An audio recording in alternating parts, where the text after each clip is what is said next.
How do you think a football is made? The people who make it get kill the cows, take the skin and put them on, and then the meat, they get the meat for the payment. Where do you think it comes from? Somewhere around Africa, America. Well, they're nowhere near each I bet other. it's one of those things that's like made in Thailand. Factories all over the world, so Made in made in any factory. China. In fact, most of the footballs we buy come from one town in Pakistan and are hand-stitched by people who get paid as little as 60p a day.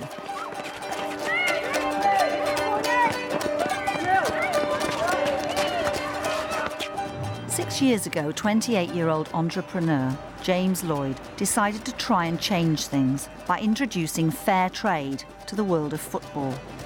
Footballs were largely being made in Pakistan, and the conditions of the football workers were generally very poor. There was lots of child labour, and the wages paid for people making the footballs were very low.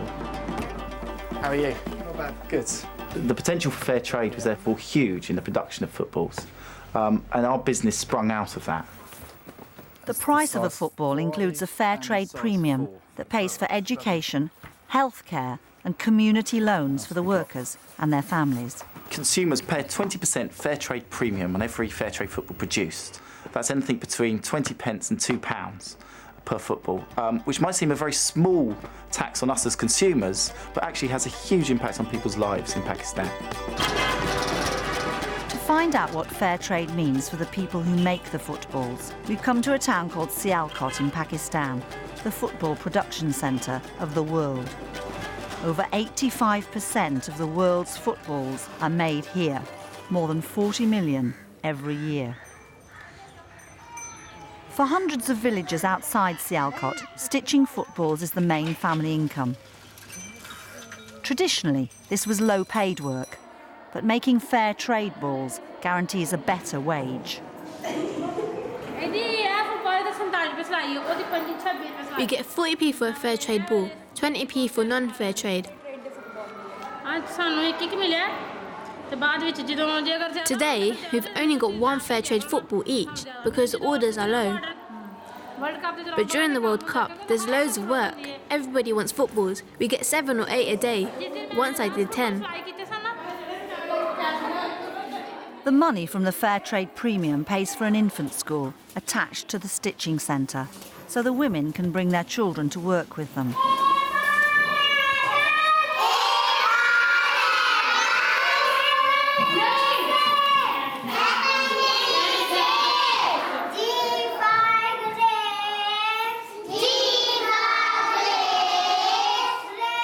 It's free, so children who might not otherwise go to school can get a basic education.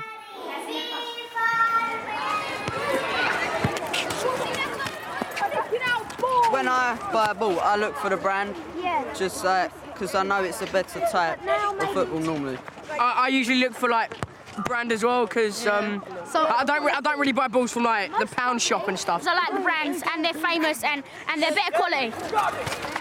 Brands are very dominant in sportswear, and this is what we have as a problem as competitors. In this country, the proportion of fair trade football sales are probably under 1% of total football sales. Fair trade products often cost more, but these footballs cost less than the major brands. This is our top-selling football, so team footballs, retails for £9.80. Perfectly good quality, non-PVC football. Now, if you compare this to some of the other brands, this one's for £14.99, this one's for £14.99 as well. Now, what would you rather? An ethically produced fair trade football for a tenner, or another brand for more money with no fair trade label? James's fair trade footballs are having a huge impact on this village near the stitching centre. Kiran is 16, and all her family work in the football trade. I live with my mother and I have 6 brothers and sisters. We all live together.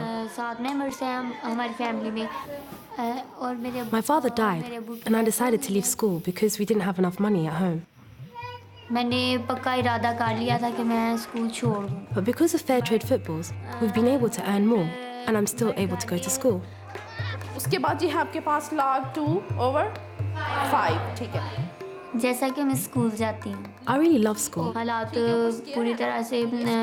want to carry on with my education, and sometimes my mother still struggles financially. So if I have any spare time, I help her stitch footballs. During the summer holidays and after school, Kiran works with her family to help bring in extra money. अगर हमें ज़्यादा से ज़्यादा fair trade के football मिले तो मेरी mother जैसे कि मेरी माँ The more fair trade footballs we are given, the more our mother will be able to support my education and my brothers and sisters' education. मेरा ये है कि I want my future to be good. If I continue my education, then we will be okay. The fair trade premium also pays for medical care for everybody in the village. Last year, Kiran's aunt was very ill, but with free medicine, she can carry on working.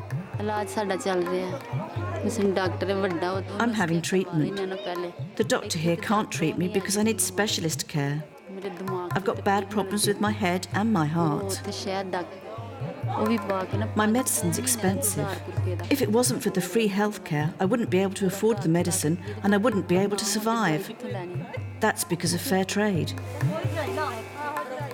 Most people in this area depend on footballs to earn a living, and one of the aims of fair trade is to break that dependency by giving people the opportunity to start their own business.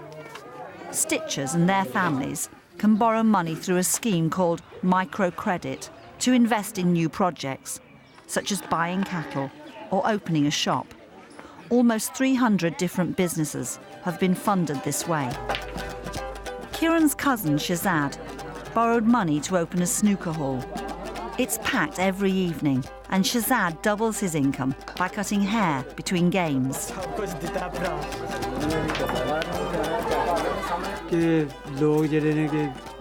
Before I opened this, there was nowhere for people to go, so we just used to hang around at each other's houses.